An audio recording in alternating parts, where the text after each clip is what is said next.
नमस्ते मित्रों, स्वागत है एक बार फिर से आपके अपने YouTube चैनल मेरी कहानियां पर।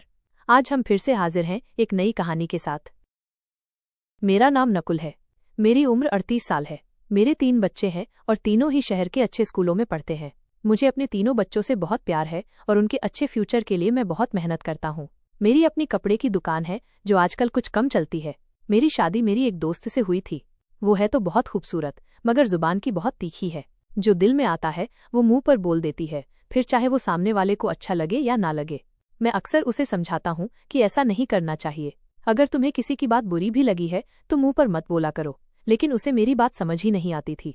वो कहती कि मैं डरपोक नहीं हूँ, बहादुर हूँ कि दूसरों के मुंह पर ही उनकी बुराई उन्हें बता देती हूँ। लेकिन मुझे उसकी ये आदत पसंद नहीं आती थी। लेकिन अक्सर मैं उसकी इन बातों को नजरअंदाज कर जाता था। उसकी इन हरकतों की वजह से आजकल मैं उससे कुछ खींचा खींचा सा रहने लगा था। कम से कम इंसान को बोलने से पहले बात का ख्याल तो रखना चाहिए कि सामने वाले को उसकी बात बुरी भी लग सकती है। आजकल दुकानदारी कम होने की वजह से मैं बहुत परेशान रहने लगा था। हालांकि मैं भगवान में विश्वास करने वाला आदमी था।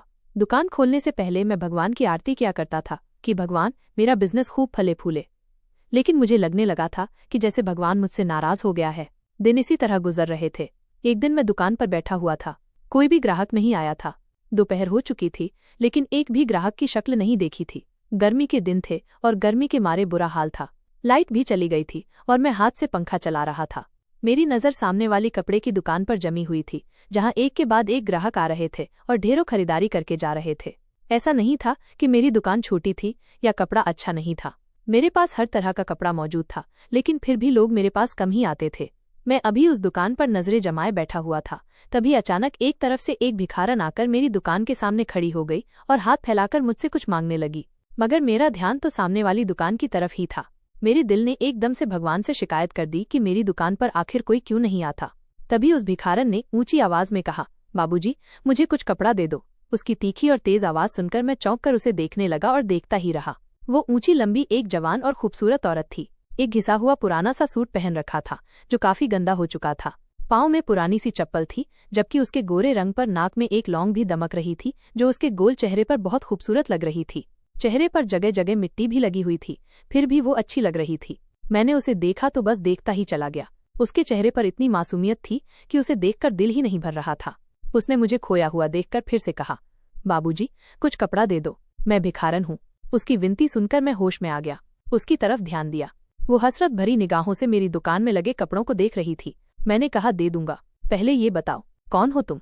उसने कपड़ों से नजरें हटाकर मुझे देखा और कहा, मेरा नाम तारा है, मैं एक भिखारन हूँ। मुझे उसका नाम काफी प्यारा लगा था। मैंने फिर से पूछा कि कहाँ से आई हो। उसने बताया कि यहाँ से कुछ दूर एक वीरान जगह पर मेरा बसेरा है, वहां पर झोपड़ी में रहती हूँ। मैंने सुनकर सर हिला दिया और एक खूबसूरत सा सूट उसे निकाल कर दे दिया कि ये लो। कपड़े लेकर वो बहुत खुश हुई और अपनी थैली में डाल दिया। धन्यवाद बाबूजी। उसने मेरे द्वारा दी गई चुन्नी को अपने सर पर डाल लिया था। कहने लगी, मैं अच्छी लग रही हूँ ना। वो सच में ही उस चुन्नी में बहुत प्यारी लग रही थी। मैंने कहा, हाँ, अच्छी लग रही हो। उसने दोबारा से मेरा धन्यवाद किया। उसने वो कपड़े पैक करके थैली में डाले और मुंह ही मुंह में कुछ गुनगुनाती हुई दुकान से निकलकर अपने रास्ते पर चली गई। मैं अभी तक उसकी गुनगुनाहट और चेहरे पर छाई खुशी में खोया हुआ था। अभी उसे गए 5 मिनट ही हुए थे कि एक औरत कपड़े लेने आ गई और मैंने उस भिखारन का ध्यान अपनी सोच से निकालकर उस औरत को कपड़े दिखाने लगा। अभी मैं उस औरत से फ्री हुआ था कि 2-3 औरतें और आ गईं और कपड़े देखने लगी और फिर ये सिलसिला चल निकला। अभी पहला ग्राहक जाता नहीं कि दूसरा भी आ जाता और फिर सारा दिन यही हाल रहा। मेरी दुकान पर ग्राहक बढ़ते ही जा रहे थे। एक एक ग्राहक कम से कम 10 सूट खरीदता। अब मेरे पास इतना समय भी नहीं बचा था कि मैं बैठकर देखता कि सामने वाली दुकान पर कितने ग्राहक आते हैं और कितने गए। सारा दिन मेरे पास ग्राहकों की लाइन लगी रही। शाम तक मेरे सारे कपड़े बिक चुके थे और आज पहली बार इतने ग्राहकों को निपटाकर और लगभग खाली दुकान को देखकर हैरान रह गया कि आज ये सब कैसे हो गया कि एक ही दिन में इतने ग्राहक आए और सारी दुकान खाली हो गई। मैंने सारे पैसों को इकट्ठा किया और उन पैसों से ढेर सारे कपड़े खरीदकर अपनी दुकान फिर से भर ली। बाकी बचे हुए पैसों को घर लेकर आया और अपनी पत्नी मानवी को जाकर ये सब बताया, जिस पर वो भी बहुत खुश हुई और भगवान का धन्यवाद किया। अगले दिन रूटीन के मुताबिक मैं फिर से दुकान पर पहुंचा और ग्राहकों का इंतजार करने लगा। लेकिन उस दिन फिर से वो भिखारी सबसे पहले मेरी दुकान पर आ खड़ी हुई। लेकिन मैं ये देखकर हैरान हो गया कि उसने कल वाला ही वही गंदा सा सूट पहन रखा था। हालांकि कल मैंने उसे एक नया सूट दिया था, फिर भी वो वही गंदा पुराना सूट पहनकर आ गई थी। लेकिन वो मुझे अच्छी लगने लगी थी और उसको देखते ही मुझे अपना दिल हल्का सा महसूस होता था। उसने कल की तरह आज फिर कहा, बाबू, मुझे कपड़े दे दो। वो इतने नरम और प्यारे शब्दों में मुझे कपड़े मांगती थी कि मैं मना ही नहीं कर पाता था। ऊपर से उसका हसीन चेहरा मुझे इनकार करने ही नहीं देता था। मैंने आज भी बिना कुछ कहे उसे कपड़े दे दिए। आज उसने फिर मेरे द्वारा दी गई चुन्नी को अपने सर पर डाल लिया था। नीले रंग के कपड़े थे और चुन्नी भी नीले ही रंग की थी।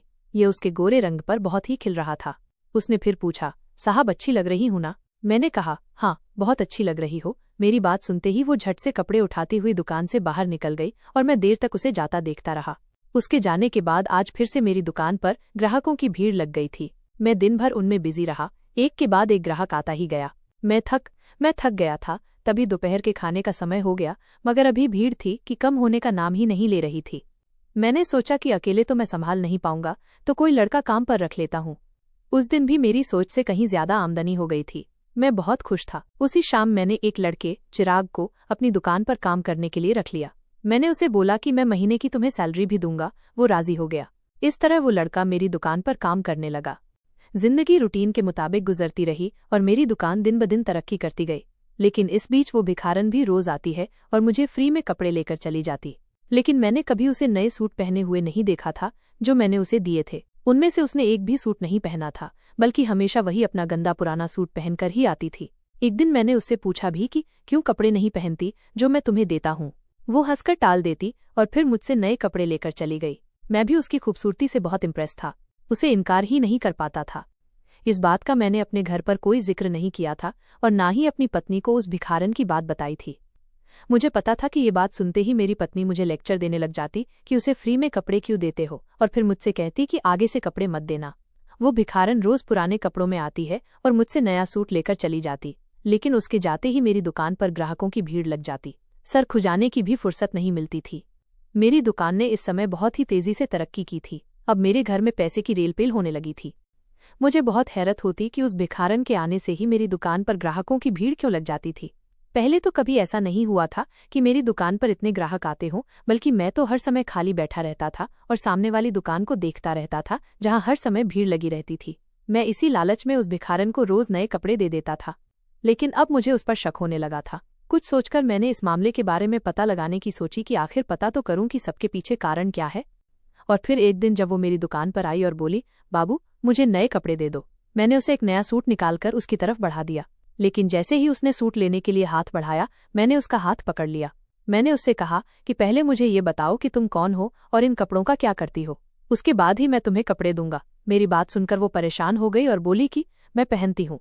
मैंने थोड़ा गुस्सा होकर कहा कि मैंने तो तुम्हें कभी नए कपड़े पहने नहीं देखा, बल्कि तुम तो हमेशा इन्हीं गंदे और फटे पुराने कपड़ों में रहती हो। वो कहने लगी, बाबू मैं अपनी शादी के लिए उन कपड़ों को इकट्ठा कर रही हूँ। उसकी ये बात सुनकर मुझे लगा शायद वो सच कह रही है। तभी खामोशी से कपड़े उसकी तरफ बढ़ा दिए। वो कपड़े लेकर बाहर चली गई, लेकिन मैंने भी उसकी सच्चाई जानने के बारे में ठान लिया था। मैंने अपने दुकान पर काम करने वाले लड़के चिराग को दुकान पर बिठाया और फिर मैंने अपनी जीन्स और शर्ट उतारकर अपनी ही दुकान से एक नया कुर्ता पजामा निकालकर पहना और चेहरे पर मास्क पहन लिया। मेरे साथ काम करने वाला लड़का मुझे इस तरह हुलिया बदलते देखकर चौंक गया और पूछने लगा कि मैं ये सब क्यों कर रहा हूँ, मगर मैंने उसके सवाल का कोई जवाब नहीं दिया और उसे दुकान का ख्याल रखने का कहकर दुकान से बाहर निकल आया। मैंने दाएं तरफ देखा तो वो मुझे दूर जाती नजर आई थी। मैं तेजी से अपने कदम उसके पीछे बढ़ाया। रास्ते में एक जगह रुककर लोगों से पैसे मांगती थी।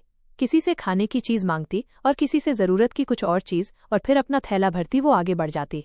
मैं लगातार छुपकर उसका पीछा कर रहा था ताकि सब कुछ मालूम कर सकूं। अभी तक उसको मुझ पर कोई शक नहीं हुआ था क्योंकि मैंने खुद का हुलिया बदल लिया था।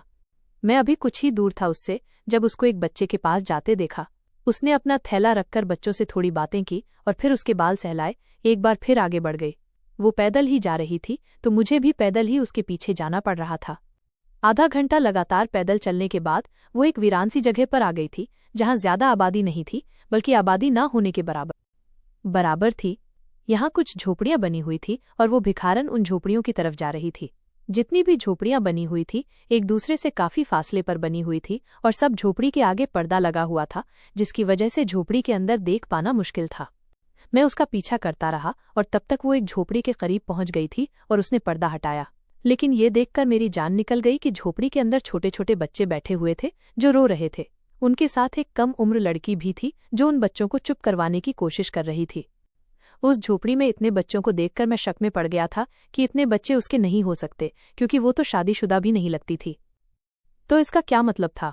क्या वो भिखारन बच्चा चोरी करती थी? यकीनन उसने इन सारे बच्चों को चुराया होगा और अब उनको अपने कब्जे में कर रखा होगा।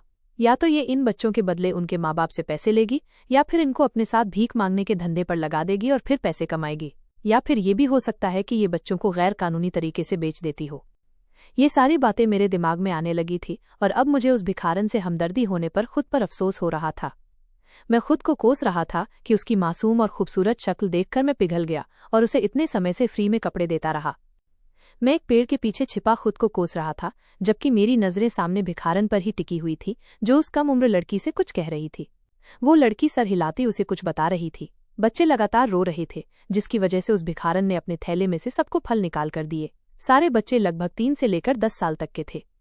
मैं अभी उसी को देख रहा था जब साथ वाली झोपड़ी का पर्दा हटा और वहां से एक बूढ़ी औरत बाहर आई, और मैंने देखा वहां भी 8 से 10 बच्चे नजर आए और सब 9-10 या तकरीबन 12 साल के थे, जिनमें लड़के और लड़कियां दोनों थे।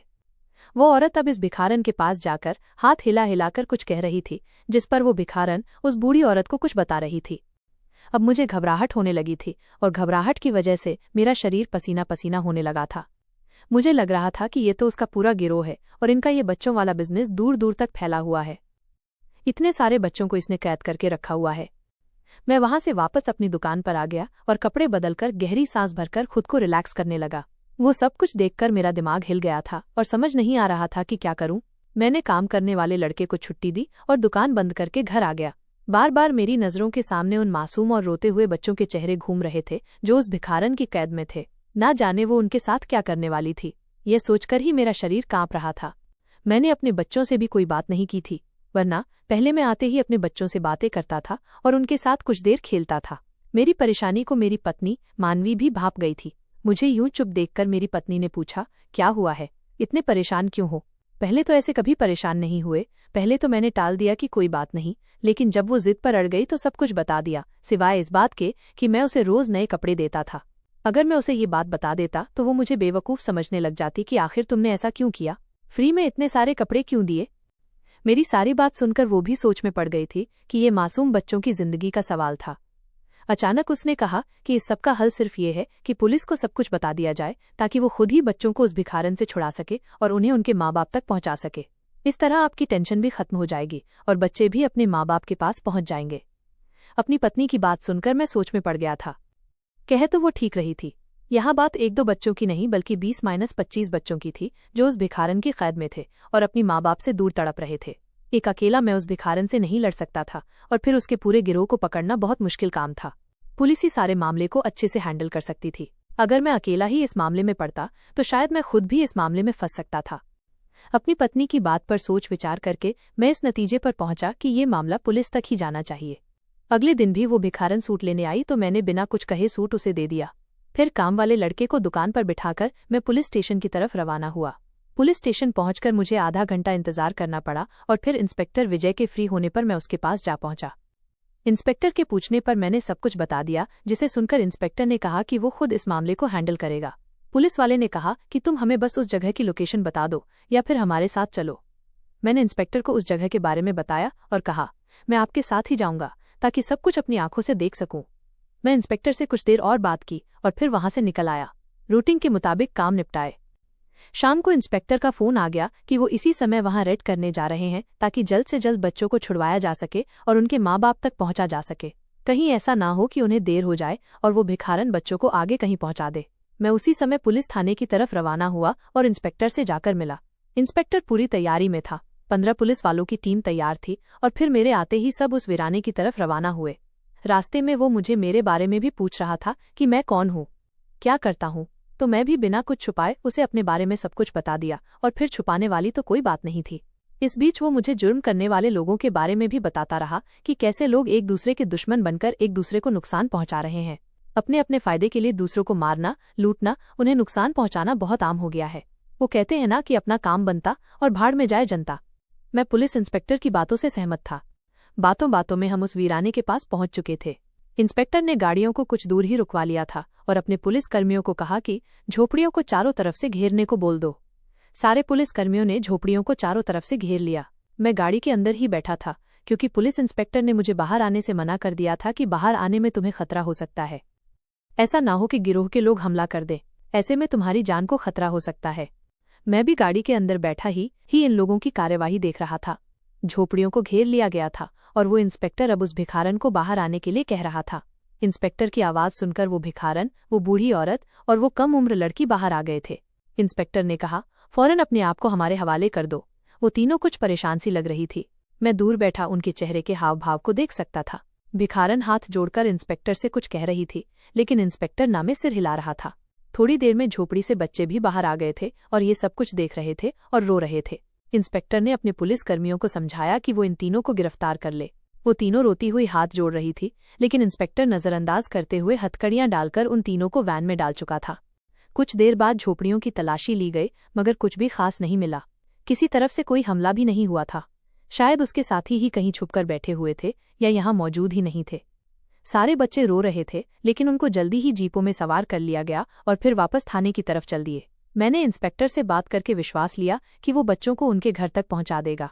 इस केस के लिए अलग से फाइल तैयार कर ली गई थी। उन तीनों भिखारनों को जेल में बंद कर दिया गया था। मैं बहुत रिलैक्स होकर घर वापस आ गया था। मैंने एक बहुत ही अच्छा काम किया था, तो मैं अंदर से बहुत खुश था। घर आने के बाद मैंने सब कुछ अपनी पत्नी को बताया, जिसे सुनकर वो भी खुश हो गई थी कि चलो सब कुछ अच्छे से हो गया और किसी तरह का कोई नुकसान भी नहीं हुआ। मैंने भी सोचा कि चलो बेसहारा बच्चों को उनके माँ बाप मिल जाएंगे। अगले दिन मैं अपनी दुकान पर आ गया था। रूटीन के अनुसार वो भिखारन आज नहीं आई थी, और आती भी कैसे, वो तो जेल में थी। मैं भी सुकून से बैठा ग्राहक के आने का इंतजार कर रहा था, लेकिन 12 बज गए थे और कोई भी ग्राहक नहीं आया था। मैं सामने वाली दुकान की तरफ देखने लगा, जहां आज मेरी दुकान से भी ज्यादा भीड़ लगी हुई थी। दोपहर से शाम हो गई, मगर सिर्फ एक ग्राहक आया और सिर्फ एक सूट लेकर चला गया था। मैं कुछ परेशान हुआ, क्योंकि एक बार फिर से वही सूरत हाल होने लगी थी जो उस भिखारन के आने से पहले होती थी। अगले 2 दिन ऐसे ही निकल गए थे, मगर दुकान पर कोई भी ग्राहक आता ही नहीं था। कमाई बिल्कुल ना के बराबर हो गई थी। मेरी दुकान पर काम करने वाला लड़का भी परेशान था कि अगर ऐसा ही रहा तो फिर तो मेरी नौकरी चली जाएगी। मैं भी परेशान था कि अगर ऐसा ही रहा तो मैं इस लड़के को काम पर नहीं रख पाऊंगा। भला मैं उसे सैलरी कहाँ से दूंगा। मैं सोच में पड़ गया था। भिखारन आती थी, उस दिन तो मेरी दुकान से भीड़ कम ही नहीं होती थी। अब वो नहीं आ रही थी तो मेरा काम एकदम ठप हो गया था। मुझे ऐसा लगा जैसे मुझे उसकी बद्दुआ लग गई है। लेकिन वो मुझे बद्दुआ कैसे देती, उसे तो पता ही नहीं था कि उसका राज मैंने जाकर पुलिस को बताया है। मैं यहाँ बहुत परेशान रहने लगा था, क्योंकि दिन ब दिन मेरे दुकान पर जो लोग आते थे वो भी आना बंद हो गए थे। मैं सारा दिन बैठा दुकान पर मक्खियां मारा करता था और ग्राहकों का इंतजार करता रहता। मैंने अपनी पत्नी को अपनी परेशानी बताई तो वो भी चिंता में पड़ गई थी, लेकिन इसका हल तो उसके पास भी नहीं था। हम ग्राहकों को जबरदस्ती तो अपनी दुकान पर नहीं ला सकते। एक दिन ऐसे ही मैं इंस्पेक्टर को फोन कर उसे भिखारन के बारे में पूछा तो उसने बताया कि वो अपना मुंह खोलने पर राजी नहीं। उसका यही कहना है कि वो सारे बच्चे उसके अपने हैं। उसके साथ उसकी एक बहन और बूढ़ी माँ है, और वो भी यही कहती है कि वो सभी बच्चे उनके अपने हैं। उन्होंने कहीं से भी चोरी नहीं किए हैं, ना ही वो बच्चों को मांगने पर मजबूर करते हैं और ना ही वो बच्चों को बेचते हैं। उनका संबंध किसी भी गिरोह से नहीं है। अदालत ने उन तीनों के खिलाफ सबूत इकट्ठे करने के लिए कहा है, लेकिन उनके खिलाफ कोई भी सबूत नहीं मिला। ना ही उनकी झोपड़ियों से कुछ ऐसा मिला है जिससे ये साबित हो सके कि वो कोई इस तरह का काम करते हैं। इंस्पेक्टर के मुंह से ये सब सुनकर मैं हैरान रह गया। मैंने पूछा कि बच्चों का क्या हुआ, क्या उनके माता पिता नहीं मिले? वो तो गवाह दे सकते हैं कि वो उनके बच्चे हैं या नहीं। इंस्पेक्टर ने कहा कि इन बच्चों में से किसी के माता पिता का पता नहीं चल सका है। अखबार में भी ऐड दे दिया गया है, लेकिन अब तक कोई भी उनको लेने नहीं आया, और वो बच्चे बस रोते रहते हैं और कहते हैं कि उन्हें उनकी माँ के पास जाना है। मैंने हैरानी से पूछा कि माँ कौन है?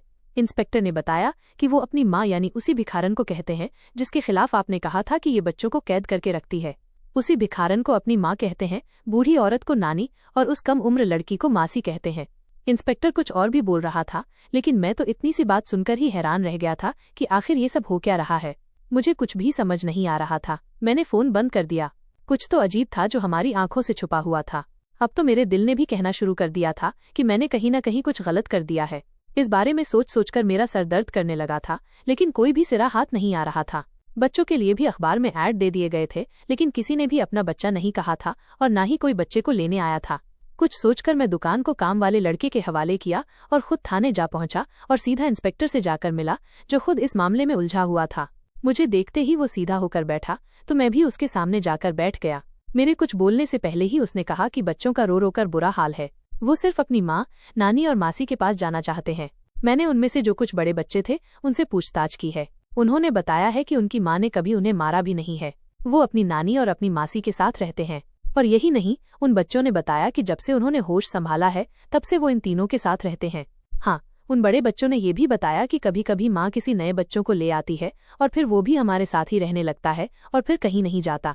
हमारी माँ बहुत अच्छी है, हमारे लिए खाने पीने, रहने का और कपड़ों की व्यवस्था करती है और हम सबसे बहुत प्यार करती हैं। कभी कोई बाहर का आदमी हमसे मिलने नहीं आता। इंस्पेक्टर की बातें सुनकर मैं और भी उलझ गया था। मैंने इंस्पेक्टर से पूछा, तो इस सब का क्या मतलब है?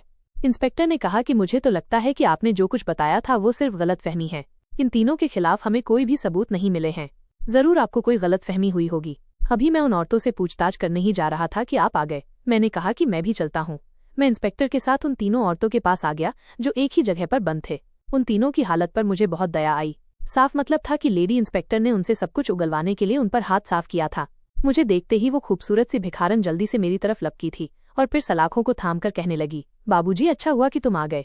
मुझे पता था मेरा भगवान मेरे लिए किसी न किसी को मेरा मददगार बनाकर जरूर भेजेगी हमें बचाने के लिए, और देखो तुम आ गए। उसकी आंखों पर विश्वास की चढ़ी पट्टी देखकर मैं शर्मिंदा हो गया। जिसे वो अपना मददगार समझ रही थी वही तो असल में उसे यहाँ पहुँचाने का जिम्मेदार था। इंस्पेक्टर ने खामोशी से हमें देखा। मैंने पूछा कि तुम इतने सारे बच्चों को अपने पास क्यों रखती हो? आखिर ये बच्चे किसके हैं? उसने कहा कि ये सारे बच्चे मेरे हैं। मैं थोड़ा गुस्से से कहा कि मैं जानता हूँ तुम शादीशुदा नहीं हो और इतने बच्चे तुम्हारे नहीं हो सकते। उसने कहा, सगे नहीं तो क्या हुआ, मगर मैंने इन्हें पाला है तो ये मेरे ही बच्चे हुए। छोटी उम्र में ही मेरा बाप गुजर गया था। हम पहले भी झोपड़ियों में रहते थे और मांग मांग कर गुजारा करते थे। माँ बीमार पड़ गई तो मैंने ये अपना पेशा बना लिया, क्योंकि अनपढ़ थी, कहीं कोई इज्जतदार नौकरी नहीं कर सकती थी। खुद को इतना मजबूत बना लिया कि कोई मर्द बुरी नजर डालने से पहले डरता था। मैं गली गली भीख मांगती तो कई बच्चे मुझे बेसहारा मिल जाते थे, जिनके सर पर ना माँ का साया होता था और ना ही बाप का। ये सारे बच्चे सड़कों के किनारे सोते और मांग मांग कर खाते। कुछ बच्चे तो इतने छोटे होते हैं कि उनको पता भी नहीं होता था कि वो क्या कर रहे हैं, और कुछ बच्चे तो मुझे ऐसे मिले थे जो सिर्फ 1 या 2 दिन के थे। शायद किसी के पाप की वजह से इस दुनिया में आ गए थे और उसे कूड़े में फेंक दिया गया था। मैं उन बच्चों को उठा लाती थी और उन्हें पालती थी, उनकी देखभाल करती थी। ऐसे करते करते मेरे पास 20-22 बच्चे जमा हो गए। लोग बच्चों को खुद से दूर करते हुए ये भी नहीं सोचते ये कितना बड़ा पाप है। अनाथ बच्चों के रिश्तेदारों का फर्ज होता है कि वो इन अनाथ बच्चों की परवरिश करें, मगर आज के दौर में इंसानियत जैसे मर गई है। बच्चों के अनाथ होते ही उनके रिश्तेदार भी उन्हें भूल जाते हैं। आप इन बच्चों से खुद पूछ लो। मैंने इन बच्चों को पाला है, मेरी माँ ने और मेरी बहन ने पाला है। उस भिखारन की बात सुनकर मैं शर्मिंदा हो गया कि मैं कितना गलत समझा था।